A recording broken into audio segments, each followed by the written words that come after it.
Good morning વિદ્યાર્થી મિત્રો. મિત્રો આપણે સંસ્કૃત વ્યાકરણ વિભાગ ડી અને એમાં 25 થી 40 પ્રશ્નો આપણે જોયા અને બધા થઈને આપણે પહેલા ભાગમાં સંસ્કૃત ધોરણ 10 સંસ્કૃત પરિરૂપ પ્રશ્નપત્રનું જે છે એ જોયું હતું.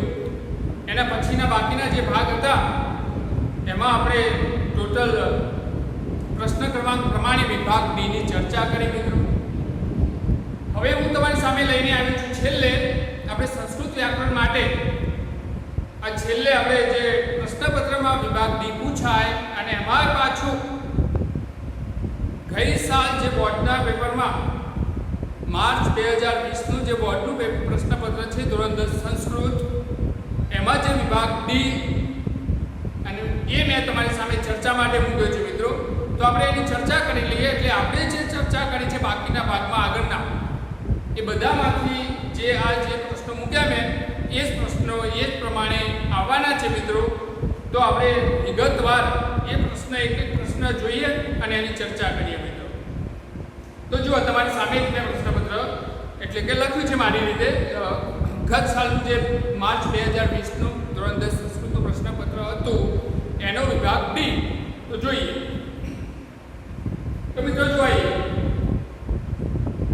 સંસ્કૃત આપણે જે એનો કોડ વર્ક જે કોડ નંબર હોય લેંગ્વેજનો એ 17 છે અને માર્ચ 2020 અને વિભાગ ડી.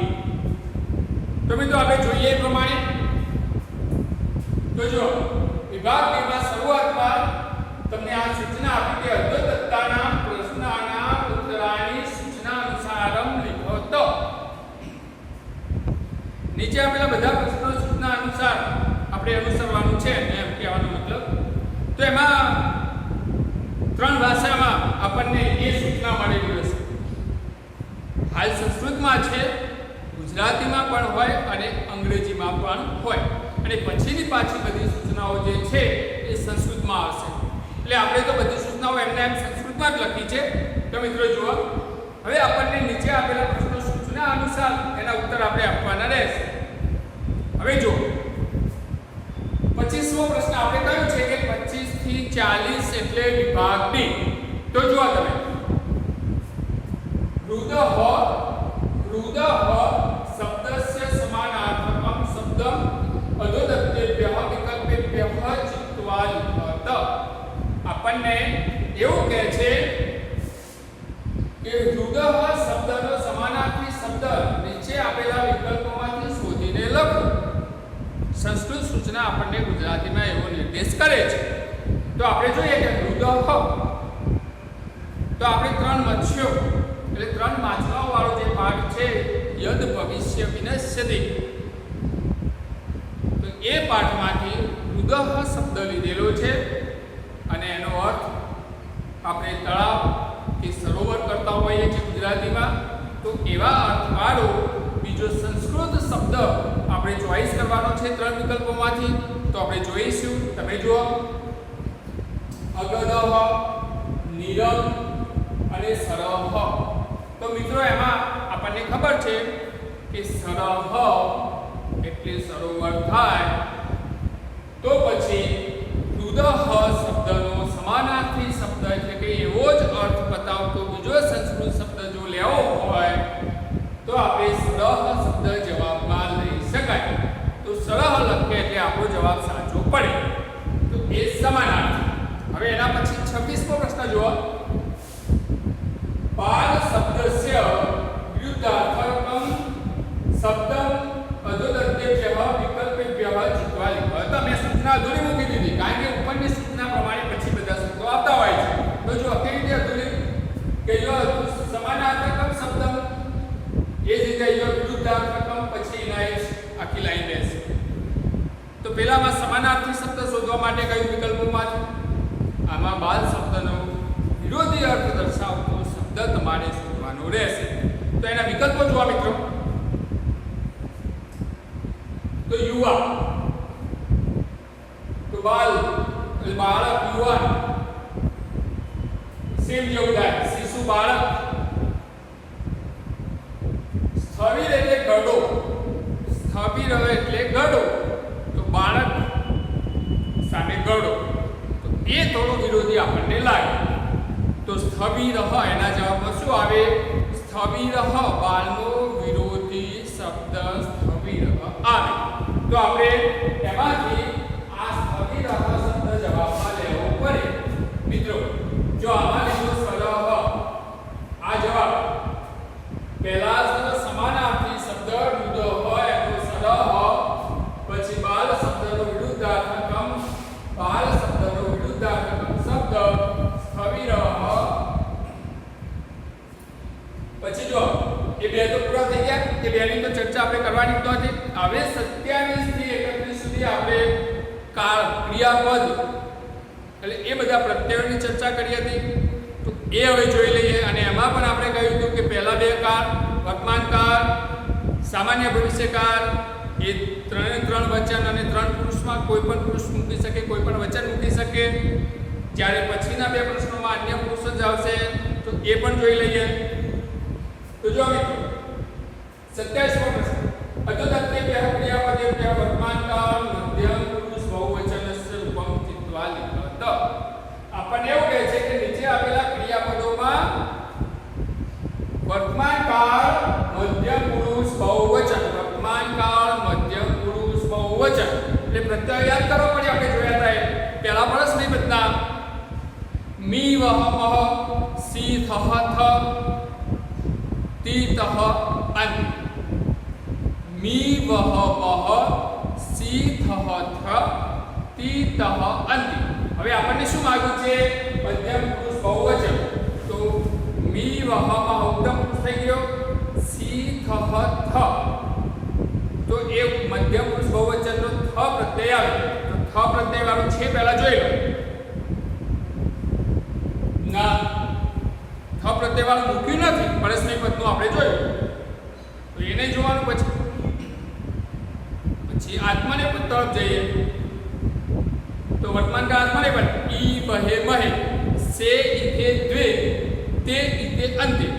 ઈ વહે મહે એ ઉત્તમ પુરુષ, સે ઇથે દ્વે મધ્યમ પુરુષ, દ્વે દ્વે મધ્યમ પુરુષ બહુવચનનો પ્રત્યય આવે તો દ્વે વાળું લેવાય. તો દ્વે છે વચન જે છે એ તો અન્ય પુરુષ બહુવચનનો પ્રત્યય છે. સે ઇથે એટલે મધ્યમ પુરુષ દ્વિવચન છે. પણ આપણે માંગ્યું છે મધ્યમ પુરુષ બહુવચન. તો બહુવચનમાં વચન દ્વે. આ જવાબ આવશે વચન દ્વે.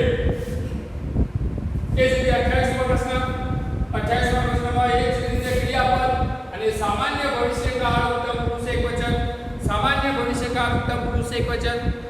તમે સમજી શકો છો કે વર્તમાન કાળના પ્રત્યયની આગળ આપણે કહ્યું છે કે શ લાગે એટલે સામાન્ય ભવિષ્યકાળ થાય. હવે ઉત્તમ પુરુષ એકવચન, ઉત્તમ પુરુષ એકવચન, ઉત્તમ પુરુષ એકવચન એટલે વર્તમાન કાળના પ્રત્યયની આગળ શ લાગે. હવે ઉત્તમ પુરુષ એકવચનનો પ્રત્યય શું છે? તો વર્તમાન કાળમાં શરૂઆત જ મી વહમાં તો મી, પછી આત્માને પદમાં ઈ વહે મહે તો ઈ. તો મી અને ઈ. હવે એ મી અને ઈ ની આગળ શ લાગે તો શ્યામી સે. શું થશે? શ્યામી અને સે, શ્યામી અને સે. તો આ બેમાંથી કોઈ એક લેવું પડે. તો શ્યામી અને સે. તો પહેલું શ્યામી વાળું જોઈએ, શ્યામી. તો જો ગયા હા. તો પશ્યામી, તમને તેવું લાગશે પહેલા તક કે શ્યામી આવી ગયું, પશ્યામી. પણ ના મિત્રો, પશ્યમાં પશ્ય જોવું તો પશ્ય દૂર કરો એટલે મીજ વધે, શ્યામી વધે નહીં. એની મૂળ ધાતુ જે છે દૃષ ધાતુ પરથી પશ્ય, અને એ પશ્ય જો સાઈડ ઉપર લઈ લઈએ પ્રત્યય સિવાય તો એકલો મી પ્રત્યય વધે છે. માટે એ શ્યામી બનશે નહીં. એ તો મીજ પ્રત્યય થયો, એ તો વર્તમાન કાળનું ક્રિયાપદ થઈ ગયું. માટે પશ્યામી લેવામાં આવશે નહીં મિત્રો. પશ્ય કાઢ્યા પછી શ્યામી હોવું જોઈએ તો નથી. માટે એ વર્તમાન કાળ ઉત્તમ પુરુષ એકવચન કહેવાય. પણ આપણે વર્તમાન કાળ નથી, આપણે તો સામાન્ય ભવિષ્યકાળ ઉત્તમ પુરુષ એકવચન લેવાનો છે. તો જુઓ આ પણ નહીં આવે, તો પ્રત્યય નથી. આપણે જોયું કે શ્યામી અથવા સે એટલે આ તો આવશે જ નહીં.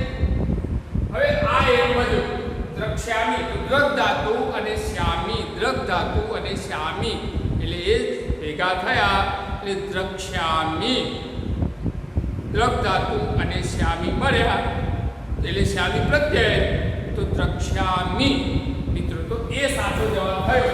આ દ્રક્ષ્યામી એ વર્તમાન કાળ સામાન્ય ભવિષ્યકાળ ઉત્તમ પુરુષ એક વચનનો ઉત્તર થશે.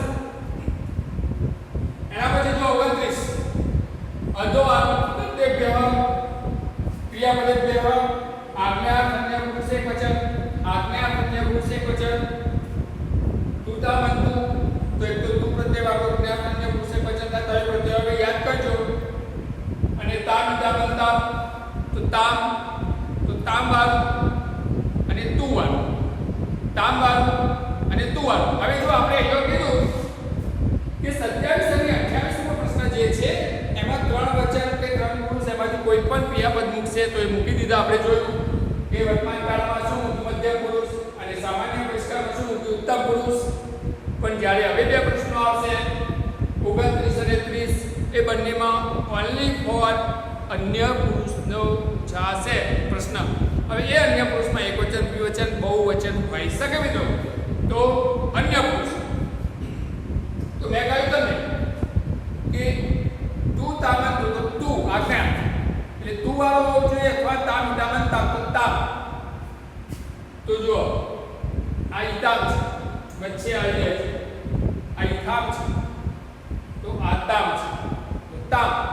તો જો જવાબ આવશે પ્રત્યય પ્રમાણે આજ્ઞા અન્ય પુરુષ એક વચન. તો આજ્ઞા અન્ય પુરુષ આવી ગયો. આપણે કહ્યું હતું કે આ બે પ્રશ્નોમાં આજ્ઞા અને વિદ્યાર્થમાં અન્ય પુરુષ જ પૂછાશે મિત્રો, અને એ જ પૂછાશે. એ જ રીતે 30મો પ્રશ્ન જુઓ, અધો પ્રત્યય વિદ્યાર્થી અન્ય પુરુષ બહુવચન. હવે વિદ્યાર્થી અન્ય પુરુષ બહુવચન તો ઈતામી યુહુ, ઈયતામી યુહુ એકે આવશે. અને બીજો આવે છે ઈરન, ઈ યુહુ અને ઈરન શું માગ્યું છે? જો વિદ્યાર્થી પુરુષ બહુવચન એટલે વિદ્યાર્થી પુરુષ બહુવચનના પરસ્મય પદ અને આત્મનેય પદ બે પ્રત્યયો યાદ કરીએ તો એકમાં છે પરસ્મય પદમાં યુહુ અને આત્મનેય પદમાં ઈરન. તો આ બે પ્રત્યયો છે યુહુ અને ઈરન. તો યુહુ ઈરન, તો જો ઈતા આ યુહુ પણ વિદે યુહુ લખ્યું છે, પદે યુહુ હોવું જોઈએ.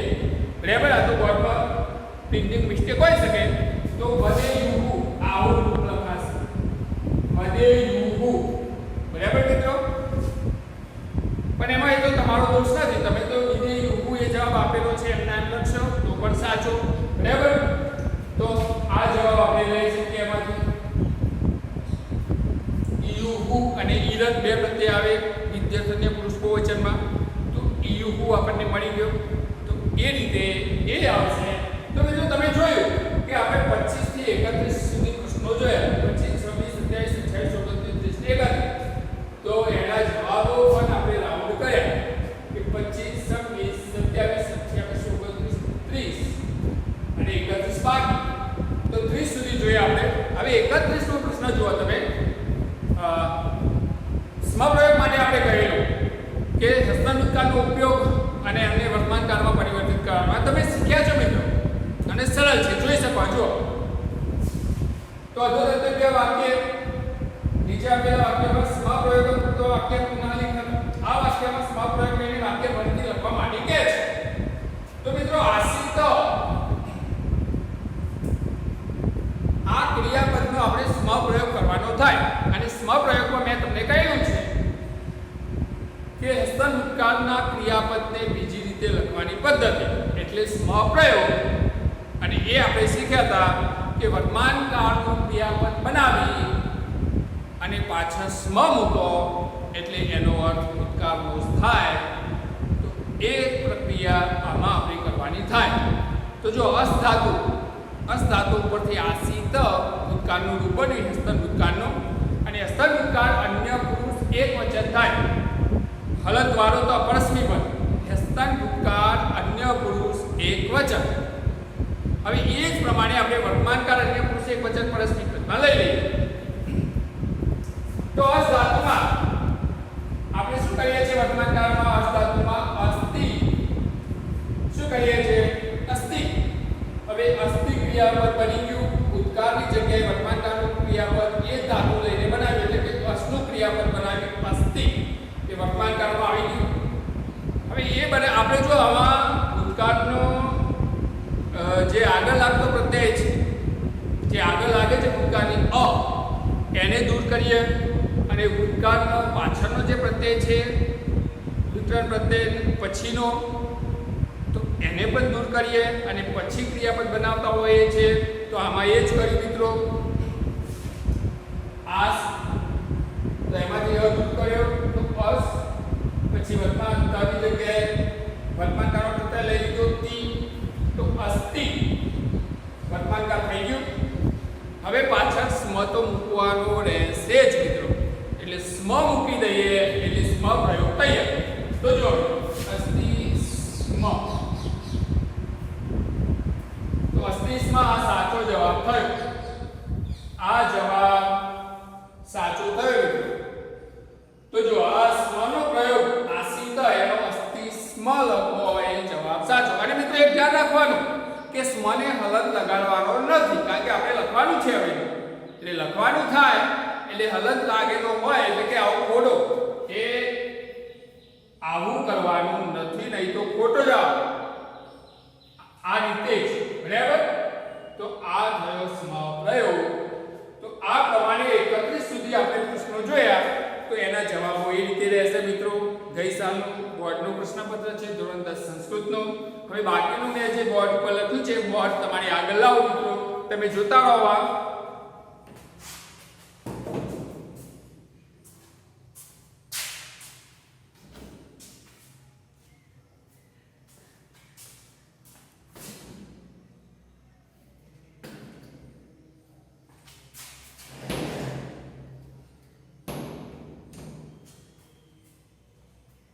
હવે મિત્રો તમે જુઓ કે આપણે બોર્ડ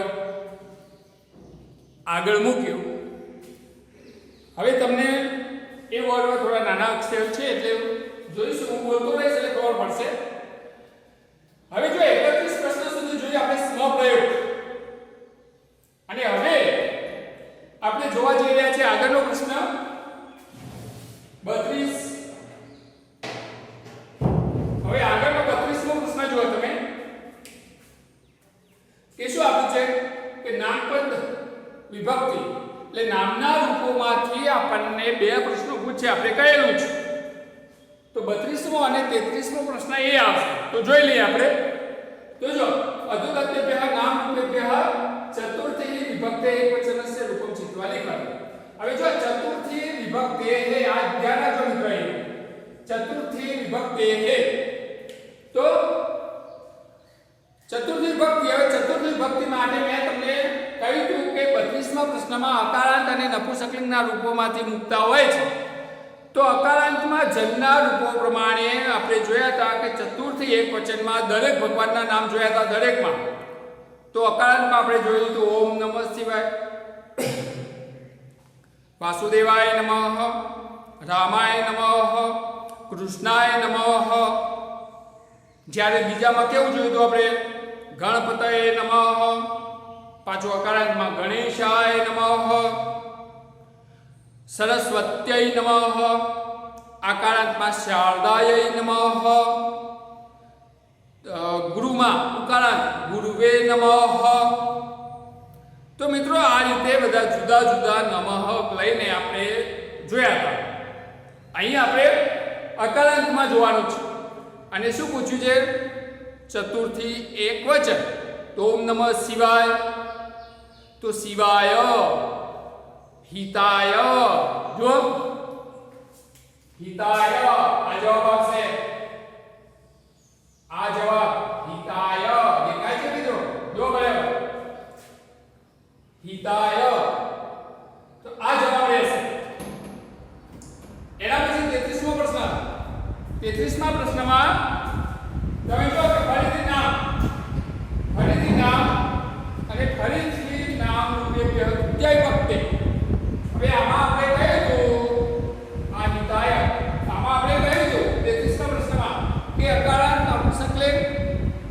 અને અકારાંત પુલ્લિંગ એના સિવાય પૂછાય તો જો તૃતીય વિભક્તિ એકવચન તો લતાના રૂપો આકારાંત અને આકારાંતમાં આપણને આકારાંત મૂક્યું એટલે સીધું આકારાંત યાદ કરો તો તૃતીય વિભક્તિમાં વિદ્યા હોય તો વિદ્યયા લતા હોય તો લતયા તો પછી લીલા હોય તો લીલયા તો જો આ જવાબ આવશે લીલયા જોઈ લો આ બે નામના રૂપો હવે એના પછી ઉપપદ વિભક્તિ જે આપણે બે જોયા હતા બધા ઉપપદ જોયા હતા ઉપપદ વિભક્તિના પ્રયોગ સહસાકમ સાર્ધમ નમઃ જોડે વિના જોડે બધી દ્વિતીયા તૃતીયા ચતુર્થી પંચમી ષષ્ઠી સપ્તમી સુધી આપણે બધી ચર્ચા કરી હતી ઉપપદ માટે તો જો તમે તો ઉપપદ વિભક્તિના પ્રયોગ કરીને ખાલી જગ્યા ભરવાની કહે છે તો ખાલી જગ્યા વિના વિદ્યા પ્રાપ્ય દે હવે વિના જોડે આપણે કહેલું કે ત્રણ વિભક્તિ આવશે સમજો બરાબર વિના જોડે આપણે કહેલું કે ત્રણ વિભક્તિ આવે ત્રણ વિભક્તિમાંથી કોઈ એક જવાબ આપેલો હોય અહીં આપણે જોઈ શકીએ છીએ પહેલા યાદ કરી લો કઈ ત્રણ વિભક્તિ તો દ્વિતીયા તૃતીયા અને પંચમી દ્વિતીયા તૃતીયા અને પંચમી તો આપણે જોઈએ કયા ઓપ્શન આપ્યા પઠનસ્ય તો જનસ્ય ષષ્ઠી એકવચન થાય તો એ વિભક્તિ નહીં આવતી પઠને જને સપ્તમી વિભક્તિ આવી તો એ પણ નહીં આવતી પઠનેન તો એ તૃતીય વિભક્તિ તો તૃતીય જવાબમાં છે દ્વિતીય અને પંચમીનો નહીં આપ્યો તો આપણને તૃતીયનો જવાબ આપ્યો વિના જોડે તો આપણે એ લઈ લઈશું જવાબમાં તૃતીય વિભક્તિ વાળો પઠનેન તો મિત્રો આ જવાબ એના પછી સંખ્યાપદ જો લીધું આપણે અને સંખ્યાપદનો પ્રશ્ન 35 તો 35 ના પ્રશ્નમાં પ્રકોષ્ઠાદિયુક્તમ સંખ્યાપદમ ચિત્વા લખતો તો કૌંસમાં આપેલા જે છે એમાંથી યોગ્ય સંખ્યાપદ શોધીને લખવાનું તો આપણે ઘણી બધી ખાલી જગ્યાઓ જોઈ હતી મિત્રો તમારા માટે હવે એમાંથી આપણે જોઈએ કે દુર્ઘટનાયા ખાલી જગ્યા સાક્ષી ન ભવંતિ આપણને ખબર છે આપણા પાઠમાં સાક્ષીભૂતમ મનુષ્ય સાક્ષી બનેલો મનુષ્ય હવે એમાંથી આપણને ખાલી જગ્યા આપી તો દુર્ઘટનાના સાક્ષી તો ત્રણ હોય છે એવું કહેવા માંગે છે તો દુર્ઘટનાના સાક્ષી ન તો પુલ્લિંગ પુલ્લિંગ સ્ત્રીલિંગ નપુંસકલિંગ પ્રમાણે આપણે જાણ્યું તીસરો હ તો એ સ્ત્રીલિંગ છે એટલે આ સ્ત્રીલિંગ શબ્દ ન જઈએ સાક્ષીઓ હોય છે પુલ્લિંગ ત્રીણી નપુંસકલિંગ માટે ત્રય પુલ્લિંગ શબ્દ લઈશું ત્રય સાક્ષી ત્રય અને આપણે આવા બધા ઘણા પ્રકારના ઉદાહરણ જોયા હતા તો મિત્રો એ સેટ થઈ જાય તો ત્રય બરાબર જવાબ હવે એના પછી રેખાંકિત પદસ્ય કૃદંત પ્રકારમ લીધો હવે કૃદંત પ્રકારમ કૃદંત આપણે 4 + 5 પ્રકાર જોયા હતા સંબંધક કૃદંત હેતુઆ કૃદંત કર્મણીભૂત કૃદંત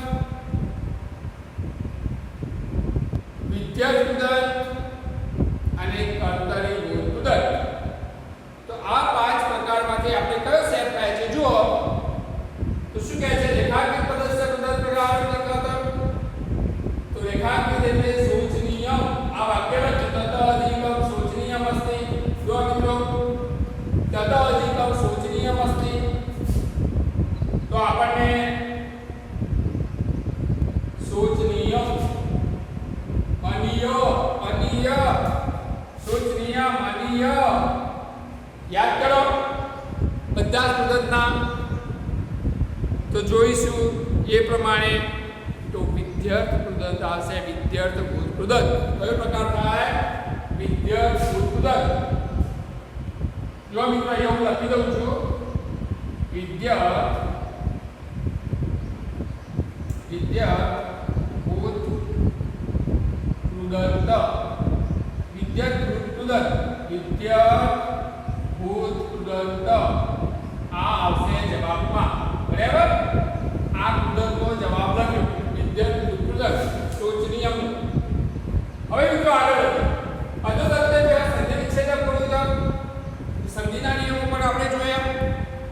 એમાં જે આને કહેવાય ડ જેવું ચિહ્ન છે અવગ્રહ દેશોયમ જો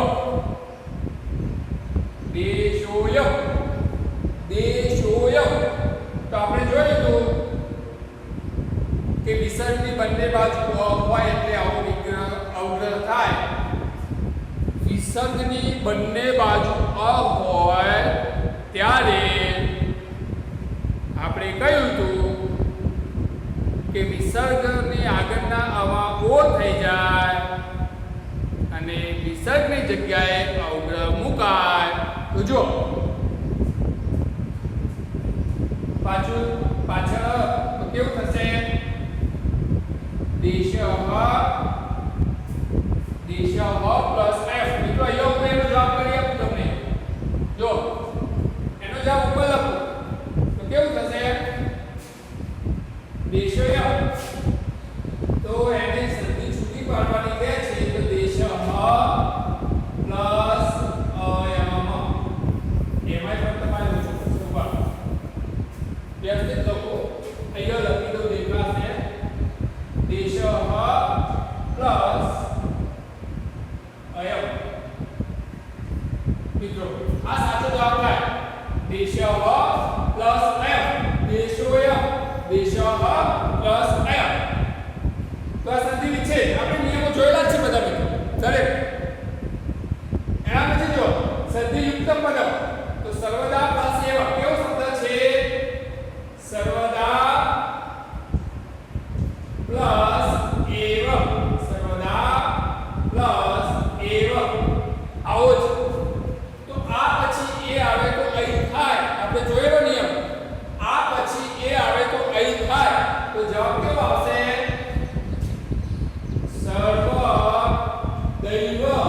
સર્વદૈવ સર્વદા પ્લસ એવ તો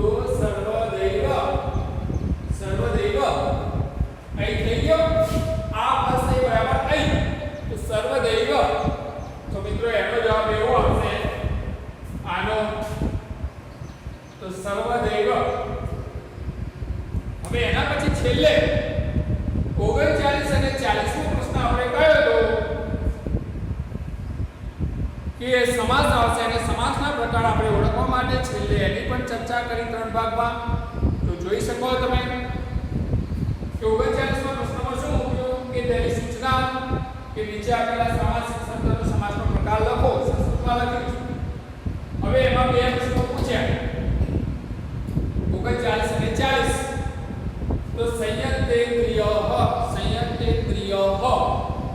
જેની ઇન્દ્રિયો કાબુમાં છે તે સંયમમાં છે તે જેની ઇન્દ્રિયો અને જે અને તે મૂકીને આપણે જ્યારે વિગ્રહ કરીએ અને આખે આખું જ્યારે વિશેષણ હોય કોઈ શબ્દ જે સામાસિક પદ આખે આખું પદ વિશેષણ તરીકે વપરાય અને જે અને તે મૂકીને આવો વિગ્રહ કરી શકીએ તો આપણે કહ્યું હતું કે બહુવ્રીહી સમાસ થાય તો આમાં તમે જુઓ કે બગલા બધી ઇન્દ્રિયો કાબૂમાં કરીને બગલો ધ્યાનમાં રહે તો સંયંતેન્દ્રિય બકહ તો બગલાનું આખું વિશેષણ બને કોઈ સાધુ સંતનું પણ બને તો મિત્રો આ રીતે એ થયો બહુવ્રીહી સમાસ સંયંતેન્દ્રિય તો થશે બહુવ્રીહી સમાસ બહુવ્રીહી સમાસ અહીંયા લખી દો કે બહુવ્રીહી સમાસ આ સમાસ થશે 39મો પ્રશ્ન અને 40 પ્રશ્ન ક્રમાંક 40 જુઓ તો 40માં સહર્ષમ કેવું મૂક્યું સહર્ષમ આવો શબ્દ છે મિત્રો સહર્ષમ ના દેખવા તો જુઓ સહર્ષમ આવો શબ્દ છે છેલ્લો હવે સહર્ષમ ને સમાસના પ્રકાર માટે મૂક્યો છે તો મિત્રો આપણે એના અવ્યય ભાગમાં જોયું કે મૂળ શબ્દની આગળ અવ્યય લાગેલો હોય છે તો અવ્યય ભાગ શબ્દ કહેતા હોય છે અને ઘણા ખરા આપણે થોડા લખ્યા હતા તો આ જે છે સહર્ષમ એ અવ્યય ભાવ સમાસ થશે કેવો અવ્યય ભાવ કેવી રીતે લખાય જોજો સંસ્કૃતમાં લખીએ અવ્યય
શુદ્ધ વ્યાકરણ માટે બીજી કોઈ તકલીફ તમને રહેશે નહીં મિત્રો. અને 18 ભાગ ટોટલ એમાં એક પરિરૂપ અને છેલ્લું આ પ્રશ્નપત્રનો જે સોલ્વ કર્યું આપણે વિભાગ ડી, અને વચ્ચેના બીજા 16 ભાગ રહ્યા એમાં તમામ પ્રશ્નોની આપણે ચર્ચા કરી છે મિત્રો. અને એમાં જો કોઈ ભૂલ થાય અને કોઈ એવું લાગે એમ કે તો માફ કરજો, મેં પ્રયાસ કર્યો છે તમારી સામે મૂકવાનો મિત્રો. તો બાય મિત્રો, ફરી મળીશું. આપણે કદાચ ગુજરાતી વ્યાકરણ લઈએ તો ફરી મળીશું. બાય.